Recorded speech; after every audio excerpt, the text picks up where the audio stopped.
बुलंदशहर में हुए नरेश उर्फ रिंकू हत्याकांड में 2 आरोपियों को गिरफ्तार कर पुलिस ने चौंकाने वाला खुलासा किया है। पुलिस का दावा है कि पिता के अपमान का बदला लेने के लिए चचेरे भाइयों ने रिंकू की हत्या की थी। मृतक ने अपने चाचा यानी हत्यारोपियों के पिता को थप्पड़ जड़ा था। थप्पड़ लगने के बाद से ही हत्यारोपियों का पिता अदावत की आग में जल रहा था। पिता ने अपने बेटों से कहा था कि जब तक तुम उसका काम तमाम न कर दो, मुझे अपनी शक्ल मत दिखाना।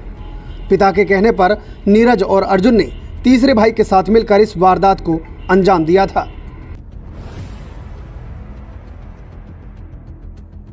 हत्यारोपियों ने सिर और चेहरे पर रॉड से हमला कर नरेश उर्फ रिंकू की हत्या की थी और फिर उसका शव खेत में फेंक दिया था। हत्यारों ने देहात थाना क्षेत्र में 22 दिसंबर को नरेश का अपहरण किया और फिर इस खौफनाक हत्याकांड को अंजाम दिया। पुलिस ने नीरज और अर्जुन को आला कत्ल रॉड और तमंचे के साथ गिरफ्तार कर लिया है। इस विषय में और क्या कहा पुलिस अधिकारियों ने, विस्तार से सुनिए।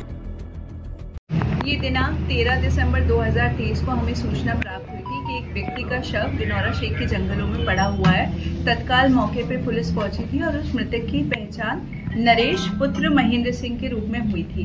इस हत्या के लिए महेंद्र सिंह द्वारा हमें नामजद तहरीर दी गई थी अपने सगे भाई और उनके 3 लड़कों के खिलाफ। जब तहरीर प्राप्त होने के और मुकदमा पंजीकृत होने के बाद लगातार पुलिस के द्वारा दबिश दी जा रही थी और कल हमारे द्वारा 2 व्यक्तियों को गिरफ्तार किया गया। एक का नाम नीरज उर्फ भीम है और दूसरे का नाम अर्जुन, और ये दोनों ही व्यक्ति वीरपाल के पुत्र हैं जो कि मृतक के सगे चाचा थे। इसके अंदर अन्य जो नामजद हैं वो वीरपाल हैं और एक और व्यक्ति हैं अमित, जो इस समय फरार चल रहे हैं। इन दोनों से जब पूछताछ हुई तो इन लोगों ने ये बताया कि जो मृतक नरेश था उसका भी अच्छा खासा आपराधिक इतिहास था, जिसमें 2 मर्डर के मुकदमे भी शामिल हैं और ये अत्यधिक शराब का सेवन करके अपने लोगों के साथ मारपीट करते थे, झगड़ा करते थे और इन्होंने वीरपाल के साथ अभद्रता करी थी, जिससे वीरपाल काफी ज्यादा रोष में था। उन्होंने अपने 3 लड़कों को ये कहा कि इसकी हत्या कर दो क्योंकि ये बार बार इस तरह की घटना करता है।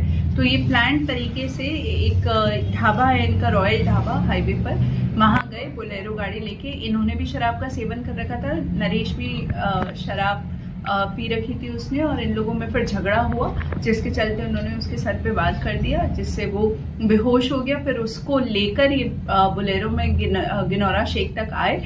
इसलिए जो गाड़ी बरामद हुई उसमें काफी ब्लड हमें मिला है और गिनौरा शेख में इन्होंने रॉड से मार मार के उसकी हत्या को अंजाम दे दिया और हत्या करने के बाद ही वहां से फरार हो गए। इन दोनों को गिरफ्तार करते वक्त इनके पास से 2 तमंचे, 315 बोर के, एक बोलेरो गाड़ी, 2 नंबर प्लेट, क्योंकि जो गाड़ी थी इनकी नंबर प्लेट इन्होंने निकाल के गाड़ी में रख ली थी, UP 13 CV 9684, एक स्टील की रॉड जो कि आला कत्ल है।